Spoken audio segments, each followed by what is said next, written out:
Hello student, welcome in biology video tutorial. We are learning the topic that is reproduction in lower and higher animals. आपण reproduction in lower and higher animals हा topic शिकत आहोत. या topic मधील embryonic development हा point आपण शिकत आहोत आणि लास्ट टाइम आपण पार्ट 1 हा केला होता ज्यामध्ये ब्लास्टुलेशन पर्यंत आपण बघितलं होतं. यामध्ये या पार्टमध्ये इम्प्लांटेशन आणि गॅस्ट्रुलेशन हे दोन पॉइंट शिकणार आहोत. In last video we have completed up to the cleavage, morulation and blastulation. In this video lecture we are going to study the in between stage of these two stage, that is blastula and embryo. हा जो embryo आहे हा embryo आणि blastula ह्या दोघांच्या मधील ज्या stages आहेत या स्टेजेस आज आपण या व्हिडिओ लेक्चरमध्ये बघणार आहोत. The cleavage, morula and blastulation, which we have already studied in another video. You can get a link of that video in the description box. In this video lecture we are going to study about implantation and gastrulation. Just have a overlook on the previous study. जो मागच्या व्हिडिओमध्ये झालेला आहे त्यावरती जरा आपण overlook टाकूया. ज्या वेळेला फर्टिलायझेशन होतं, after fertilization that cell is called as zygote and in that zygote multiplication takes place. It is called as cleavage. जे मल्टिप्लिकेशन होतं मायटोटिक डिव्हिजनने त्याला क्लीवेज असं म्हटलं जातं. आणि या क्लीवेजमधून मोरुला की ज्यामध्ये 16 ते 32 सेलचा हा एक स्ट्रक्चर तयार होतो. After morulation it is differentiated into blastula. त्यानंतर हा ब्लास्टुला तयार होतो. या ब्लास्टुलाचे जे पार्ट आहेत हे आपण बघू शकतो. एका बाजूला इनर सेल मास आहे, दुसऱ्या बाजूला कॅव्हिटी आहे. ओके, आता इनर सेल मास आहे त्याला ॲनिमल पोल असं म्हटलं जातं आणि हा जो आहे हा अपोजिट पोल असं म्हटलं जातं. यापैकी ॲनिमल पोल जो आहे तो ह्या युटेरसमधला जो इनर वॉल आहे, the wall inside at the inner most layer of that uterine wall is called as endometrium.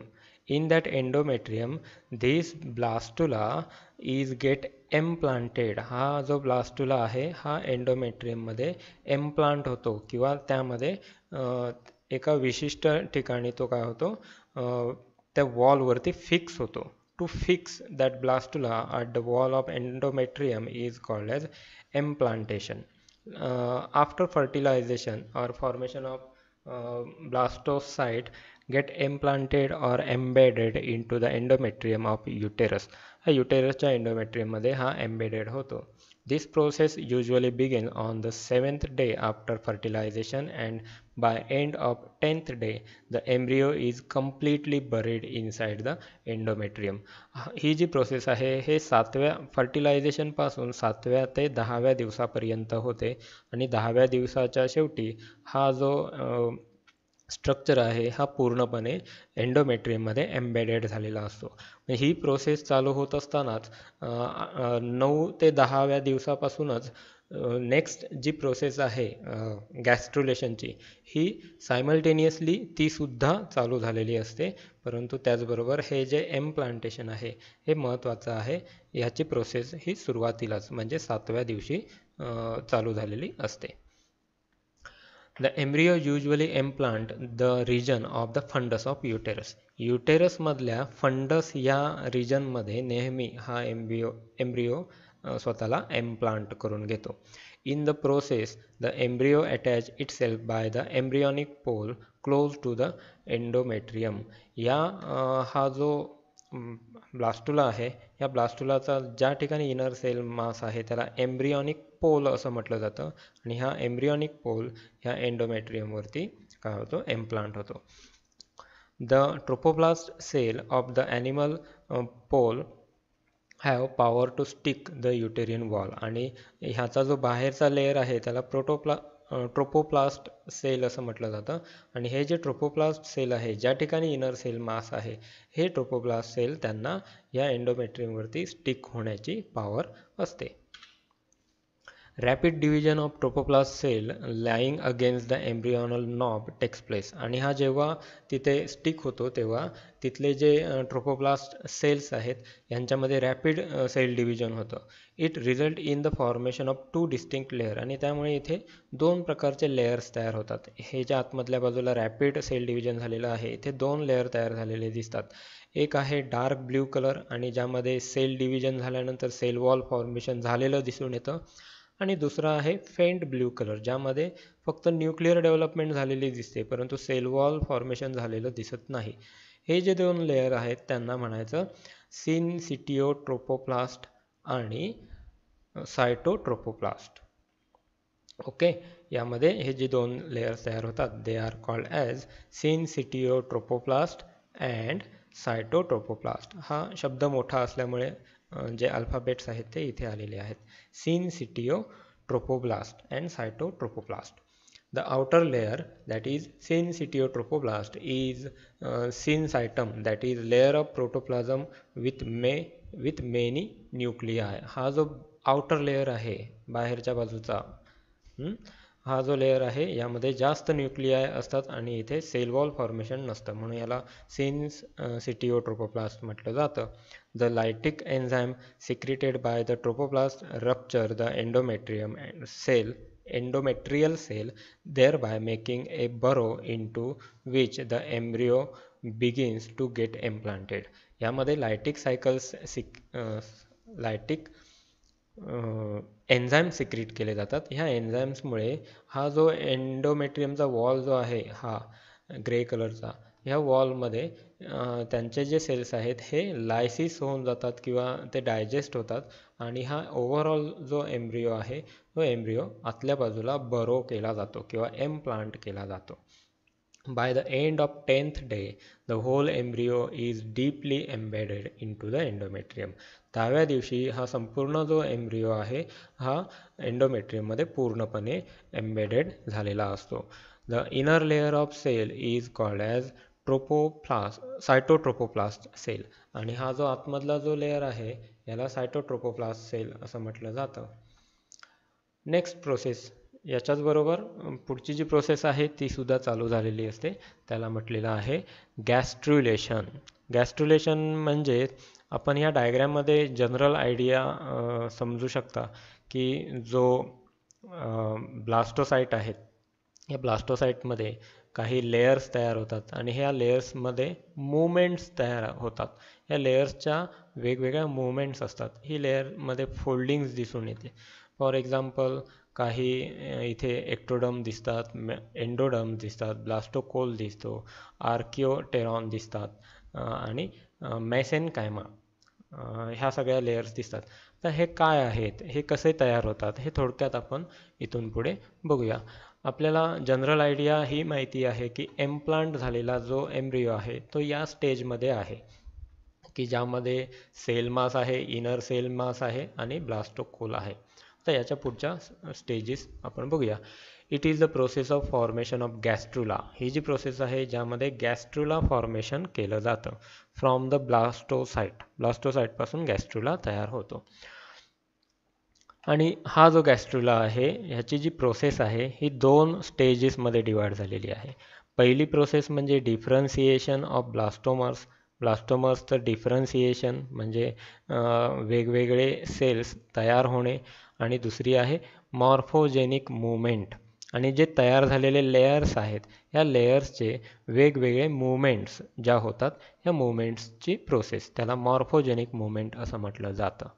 पहिली प्रोसेस आपण बघूया डिफरन्सिएशन ऑफ ब्लास्टोमर्स.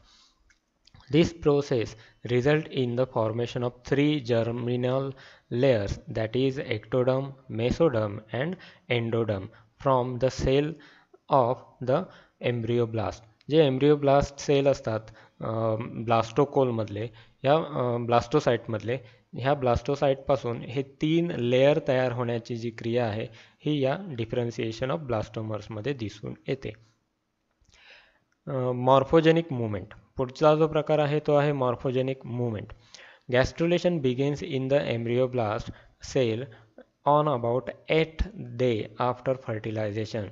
ॲक्च्युली आपण मगाशीच बघितलेलं आहे की 7व्या ते 10व्या दिवसापर्यंत काय होतं, एम्प्लांटेशन होतं आणि लगेच सायमल्टेनियसली 8व्या दिवशी गॅस्ट्रुलेशनची सुद्धा सुरुवात झालेली असते फर्टिलायझेशनपासून 8व्या दिवशी.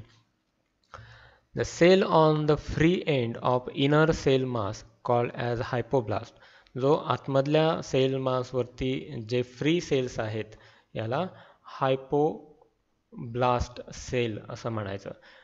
It becomes flattened and start dividing, grow downward towards the blastocole cavity of the blastocyte. हा काय होतो, डिवाइड व्हायला लागतो आणि डिवाइड झाल्यामुळे एक फोल्डिंग्स तयार होते आणि हे ब्लास्टोकोलच्या आतल्या बाजूला ही फोल्डिंग्स काय होते, त्याला अटॅच होते आणि ही फोल्डिंग्स अशी दिसते.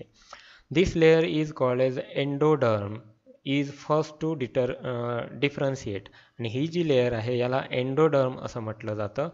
इथे आपण स्पष्टपणे बघू शकतो आणि ह्या लेयरला एंडोडर्म म्हटलं जातं आणि ही पहिली डिफरन्शिएट झालेली लेयर आहे. It grows within the blastocoel and form the sac called yolk, आणि हे सॅक तयार करते आणि जी सॅक असते त्याला यॉक सॅक असं म्हटलं जातं. The remaining cell of the inner cell mass in the contact with the cell of the robber cell called as epiblast, primary ectoderm, आणि राहिलेली जी सेल असते त्याला जे रॉबर सेल्स आहेत, जे आपण इनर सेल मास म्हणून आपण ज्याला ओळखतो, हे जे सेल्स आहेत यांना प्रायमरी एक्टोडर्म असं म्हटलं जातं. आता यांच्यापासून सुद्धा एक लेयर तयार केली जाते. Both layers from the flat bilaminar embryonal disc, ही जी लेयर आहे ही फ्लॅट बायलॅमिनार एम्ब्रियॉनल डिस्क सारखा आकार तयार करतात. After formation of endoderm the second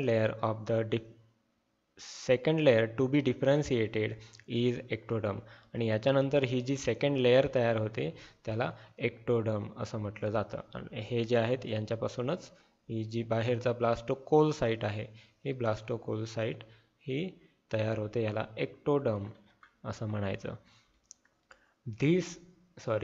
the cell of epiblast divide and redivide and move in such a way that they enclose the amniotic cavity, आणि हे जे सेल्स आहेत इपिब्लास्टचे बाहेरच्या बाजूचे हे पुन्हा पुन्हा डिवाइड होतात आणि हे अशा पद्धतीने डिवाइड होतात की ही जी कॅव्हिटी असतात ही कॅव्हिटी पूर्णपणे एनक्लोज करतात. The floor of this cavity has embryonal disc, आणि याचे जे फ्लोअर आहे, आता हा एका अँगलने केलेला त्याचा सेक्शन आहे. हाच सेक्शन जर वेगळ्या अँगलमध्ये जर कट केला तर तो या पद्धतीने दिसेल. मग या ठिकाणी आपल्याला एम्ब्रियॉनल डिस्क दिसून येते वरच्या बाजूला. The pyramidal cell of the disc towards the amniotic cavity forms the embryonal ectoderm, आणि हे जे सेल्स आहेत हे पुन्हा पुन्हा डिवाइड होतात आणि एम्ब्रियॉनल एक्टोडर्म इथे तयार करायला सुरुवात होते किंवा तयार करायला मदत होते. The roof of amniotic cavity is lined by amniogenic cell, आणि ह्याचे जे रूप आहेत एम्निओटिक कॅव्हिटीचे ह्या स्टेजमध्ये आपण आहोत.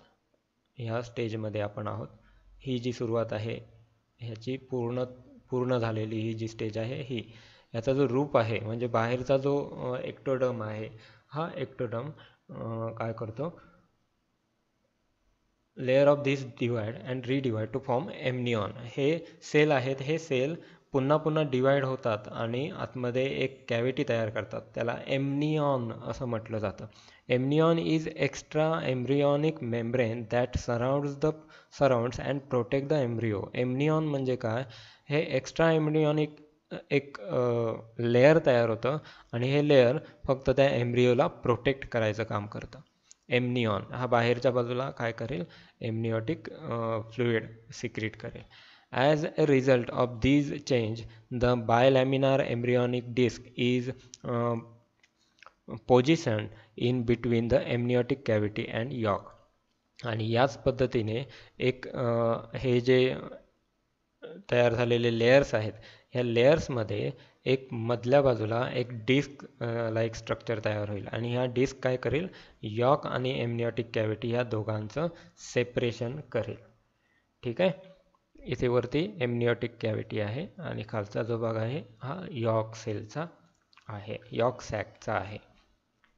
Actual gastrulation occurs about 15th day after fertilisation. फर्टिलायझेशनच्या 15व्या दिवशी ॲक्च्युअल गॅस्ट्रुलेशन तयार होतं. म्हणजे ही जी डिस्क तयार झालेली आहे, या डिस्क तयार झाल्यानंतर ॲक्च्युली खरं तर हे जे लेयर्स आहेत, इथपर्यंत आपण लेयर्सच फॉर्मेशन बघतोय, एक्टोडर्म आणि एंडोडर्म. अजून एक लेयर तयार व्हायची आहे ज्याला मेसोडर्म असं म्हटलं जातं. ते या स्टेजमध्ये मेसोडर्म तयार होते. मग ही मेसोडर्म ज्या वेळेला तयार होते, मेसोडर्म तयार झाल्यानंतर ह्या सगळ्या डर्मीज ज्या आहेत, ह्या डर्मीजचे फोल्डिंग्स होतात किंवा त्यांची मुवमेंट होते आणि या ओव्हरऑल मुवमेंटला गॅस्ट्रुलेशन असं म्हटलं जातं. मग हे ॲक्च्युअल गॅस्ट्रुलेशन म्हणून मानलं जातं. मग हे जे ॲक्च्युअल गॅस्ट्रुलेशन आहे हे 15व्या दिवसानंतर चालू केलं जातं. This transformation occurs by the division, rearrangement and migration of cell of epiblast. आणि ह्या ट्रान्सफॉर्मेशनमध्ये काय होतं की जे इपिब्लास्ट आहेत सेल यांचं ट्रान्सफॉर्मेशन होतं, रिअरेंजमेंट होतं आणि त्याचबरोबर मायग्रेशनसुद्धा होतं. म्हणजे एका जागेवरून दुसऱ्या जागेवरती हे सरकत जातात. सेल डिव्हिजन ज्या पद्धतीने होत जातील त्या पद्धतीने यांची सरकणे ही क्रिया होत जाते. It begins with formation of primitive streak and the shallow groove on the surface is called as primitive groove. आणि यामुळे काय होतं, यांच्या सरफेसवरती एक शॅलो ग्रूव तयार होतो. म्हणजे जो आतमध्ये जाणारा भाग आहे याला प्रिमिटिव्ह ग्रूव किंवा शॅलो ग्रूव असं म्हणायचं. This streak progress form the posterior to anterior end of the embryo. आणि ह्यामुळे काय होतं, अजून जी प्रोग्रेस होते ही पोस्टेरियर आणि अँटेरियर हे दोन भाग आहेत. हा जो मधला लेयर आहे ह्याला एम्ब्रियो असं म्हटलं जातं किंवा हे फॉर्मेशन ऑफ एम्ब्रियो हे म्हणायचं, कारण मगाची डायग्राम थोडी वेगळी होती. हा जो लेयर आहे मध्ये, या ठिकाणी एम्ब्रियो फॉर्म होणार आहे. या ठिकाणी एम्ब्रियो फॉर्म होणार आहे. वरची जी कॅव्हिटी आहे ह्याला ॲम्निओटिक कॅव्हिटी तयार होणार आहे ह्या कॅव्हिटीपासून, आणि ही जी कॅव्हिटी आहे ह्या कॅव्हिटीपासून यॉर्क कॅव्हिटी तयार होणार आहे. तर याची जी पुढची प्रोसेस आहे, पुढच्या ज्या डायग्राम्स आहेत ते इथे दाखवलेल्या आहेत. ही यॉर्क कॅव्हिटी आहे, ही ॲम्निओटिक कॅव्हिटी आहे आणि मध्ये इथे मेसोडर्म तयार झालेली आहे. ओके, म्हणजे इथे तिन्ही डर्मीज दिसून येतात. एक्टोडर्म म्हणजे फेंट ब्ल्यू कलर आहे तो एक्टोडर्म, येलो कलर आहे तो एंडोडर्म आणि ब्ल्यू कलर जो आहे हा मेसोडर्म. हे 3 डर्मीज इथे तयार झालेले आहेत. आता यामध्ये इन्क्लिजन होत जातं, म्हणजे आतल्या बाजूला हे जे 2 पार्ट आहेत हे सरकत जातात आणि हा जो एम्ब्रियो आहे हा एम्ब्रियो ह्या एम्निओटिक कॅव्हिटीच्या आतमध्ये डेव्हलप व्हायला लागतो. These streaks progresses from the posterior to anterior end of the embryo. हा पोस्टेरियर पार्ट आणि हा अँटेरियर पार्ट एम्ब्रियोचा आहे. म्हणजे हा अँटेरियर आणि हा पोस्टेरियर, म्हणजे हेड रिजन ज्या ठिकाणी आहे तो पोस्टेरियर पार्ट आणि हा जो आहे हा anterior part. From the strike of the primitive streak, third layer of the cell called as mesoderm extend between the ectoderm and endoderm. आणि याच वेळेला ह्या दोन्ही क्रिया ज्या वेळेला होत असतात त्यावेळेला फॉर्मेशन ऑफ मेसोडर्म झालेलंच असतं आणि ही मेसोडर्म सुद्धा त्यांच्या बरोबरच काय होत जाते, एक्सटेंड होत जाते. हे इन्क्लायनेशन आपण बघू शकतो. इथे सुरुवात झालेली होती, इथे अजून आतमध्ये हे स्ट्राईक केलेले आहेत आणि हे स्ट्राईक अजून आतमध्ये जातात आणि हा जो एम्ब्रियो आहे हा वरच्या बाजूला असा सी शेपमध्ये दिसून येतो, इन्व्हर्टेड सी शेपमध्ये दिसून येतो. ठीक आहे, ह्या इन्व्हर्टेड सी शेपमध्ये वरची जी आहे ही एक्टोडर्म आहे, ही जी आहे ही मेसोडर्म आहे आणि येलो जी आहे ही एंडोडर्म आहेत. ह्या तिन्ही लेयर्स बघायला मिळू शकतात. Anterior and primitive grooves communicates with the yolk sac by the aperture called as blastopores. आणि हे जे काय आहेत हे इन्क्लायनेशन अजून डीप जातं आणि यामध्ये हे जे यॉर्क सॅक आहे ह्या यॉर्क सॅकसाठी एक छोटीशी जागा शिल्लक राहते आणि आतल्या बाजूला जो एम्ब्रियो आहे ह्या एम्ब्रियोमध्ये एक कॅव्हिटी शिल्लक राहते. ही जी कॅव्हिटी आहे ही कॅव्हिटी नंतर गट म्हणून त्याचं डेव्हलपमेंट होतं. The embryonal disc now has differentiated into 3 layers: ectoderm, mesoderm and endoderm. आणि यामध्ये एम्ब्रियॉनिक डिस्क जी आहे ही मधली ही डिस्क ही एन्क्लाइन झाल्यानंतर, म्हणजे जेव्हा हे तिसरी लेअर फॉर्म व्हायला पूर्णपणे फॉर्मेशन तिसऱ्या लेअरचं पूर्ण झाल्यानंतर पूर्णपणे तिन्ही लेयर्स डिफरन्शिएट आपण करू शकतो: एक्टोडर्म, मेसोडर्म आणि एंडोडर्म. ओके. यानंतर the future progress or process after gastrulation is called as ऑर्गॅनोजेनेसिस.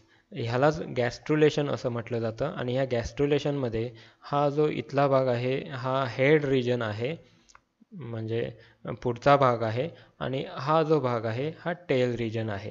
आणि मधली जी कॅव्हिटी आहे ह्या कॅव्हिटीपासून गट तयार होतो, आणि गटचा पुढचा भाग जो फोरगट ह्याला म्हणायचं, मधला भाग आहे त्याला मिड गट, आणि हा जो भाग आहे ह्याला हाइंड गट असं म्हटलं जातं. यानंतरची जी डेव्हलपमेंट आहे ह्याला एम्ब्रियॉनिक डेव्हलपमेंट म्हणून ओळखलं जातं. So here up to here gastrulation is completed. इथपर्यंत काय झालेलं आहे, गॅस्ट्रुलेशन हा पॉईंट कंप्लीट झालेला आहे. म्हणजे गॅस्ट्रुला टू एम्ब्रिओ थोडक्यात आपण बघू शकतो. हा जो पार्ट आहे हा पुढचा भाग आहे, हा जो पार्ट आहे हा पुढचा भाग आहे, वरचा भाग आहे, हा एम्ब्रिओ स्ट्रक्चर आहे, आणि हा गॅस्ट्रुला स्ट्रक्चर आहे.